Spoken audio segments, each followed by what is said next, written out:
Hello and welcome to Green Scene, EPA's environmental information podcast that you can take with you. I'm Judy Pino with EPA's Office of Multimedia. EPA has designated January as National Radon Action Month to increase the public awareness of radon, promote radon testing and mitigation, and advance the use of radon-resistant new construction practices. And to talk to us about that is Elizabeth Cotsworth. She's Director of the Office of Radiation and Indoor Air. Welcome to Green Scene, Elizabeth. Thank you. I'm delighted to be here, Judy. Thank you. Well, what is radon and why should we care? Well, radon is a radioactive gas. It is released from the decay of uranium in the soils and the rocks and the water.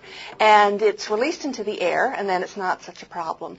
But it can also seep into homes and buildings, and there it can accumulate and build up to high hazardous levels. Hazardous because radon is a cancer-causing substance. It's the second leading cause of lung cancer in the United States today. Over 20,000 lung cancer deaths every year due to radon. That's truly amazing. Yes, according to the National Academy of Sciences, that's exactly right. And the U.S. Surgeon General also warns that all homes should be tested for radon. What makes radon a challenging risk, though? Well, radon is tasteless, colorless, odorless, so you can't really tell that it's there. And that gives people a false sense of comfort. They can have radon levels that are increasing in their homes that they're not aware of. And there are no early warning signs in terms of your health. So that makes it a particular challenge. And it can be in any home, regardless of how it's built or where it's located. Now, why is January designated the month to test for radon? January is ideal because it's a winter month. Homes are closed up. They're buttoned up. So there isn't a lot of airflow into the house or out of the house. So radon levels can readily be detected in January. It's also a time when everybody is in their homes, so the exposure to radon is higher. And because there is less airflow through the house in January, it's actually a good time to make tests work well. Okay. Now, according to the EPA, 1 in every 15 homes in the U.S. has elevated radon levels. That's about 6 million homes. Mm-hmm. Still, the only way to know if you have radon is to test it with kits such as the ones that we have here today. Let's talk a little bit about how these function. Yeah.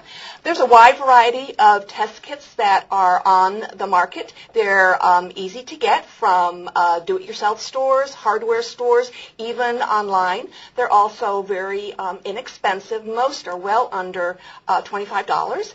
And during the month of January, again, many of our partner organizations and states offer radon test kits for free or provide a money-off coupon. That's fantastic. And they're very easy to operate, these tests. Okay, so the one that you have there is a canister-looking thing. That's right. And how does it function? It's got... Okay, when I take off the lid of the canister, there is a medium, and it's the same in most of the kits, but just a little bit differently configured. And that absorbs the radon. You expose it for a few days. Each kit is a little bit different in terms of the time period. And then you close it up, following the instructions. They're, again, very simple and very easy, but do follow the instructions. Fill out the information. In this case, the label is right on the top of the canister. Mail it back, and you'll get your results often in a few days and even online sometimes now. And what happens if, turns out I do have radon in my home? Okay. Then what? The number to be concerned about is 4. If you have a test kit that comes back with information that the radon level is at about 4, we actually suggest that you test one more time. And then if it continues to be around 4, that is the point at which we urge you to take action to fix the radon in your home.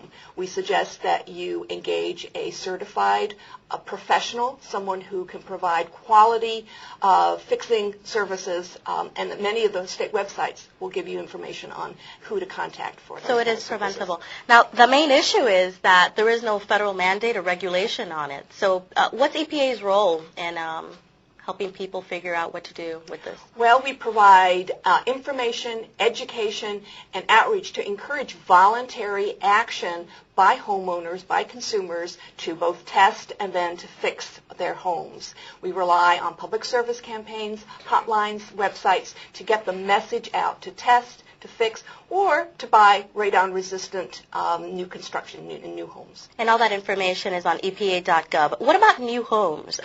Does radon discriminate? Does it matter where you live, if it's an old home, if it's a new home? No, it doesn't, but it's far less expensive to deal with it as a preventive measure than to fix it if you have it later. And so radon-resistant new construction is something that people should ask their builders about if they are in the market for a new home.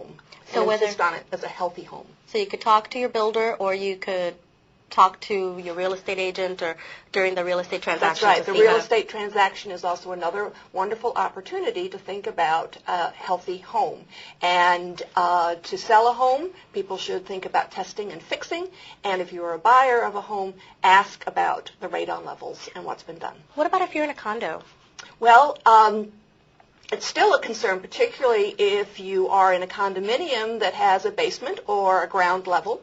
It's less of a concern if it's higher up. But renters need to ask their landlords also about radon. Exactly. So let's not forget the renters. So how are we doing on preventing this risk at home, Elizabeth? How are we doing? Well, we think we've saved about 6,000 lives over the past 20 years, and we're very proud of that. But still, that is a small number by contrast to the number who suffer and die each year from lung cancer due to radon. We won't be happy until every home is tested and every high level of radon is fixed in the United States. Well, it seems like we're doing good so far, but again, it's not a mandate, so it's up to each individual to go ahead and test their homes. That's right. That's right. Thanks for all the information, Elizabeth. I'm sure it was very helpful. Thank you very much. Well, for more information, as you know, you can visit EPA's Radon website appearing on screen. For additional information, you can also call 1-800-SOS-RADON, or that's 1-800-767-7236, and you can get yourself some of those coupons to get a discount on those radon kits. See you next time on the next Green Scene.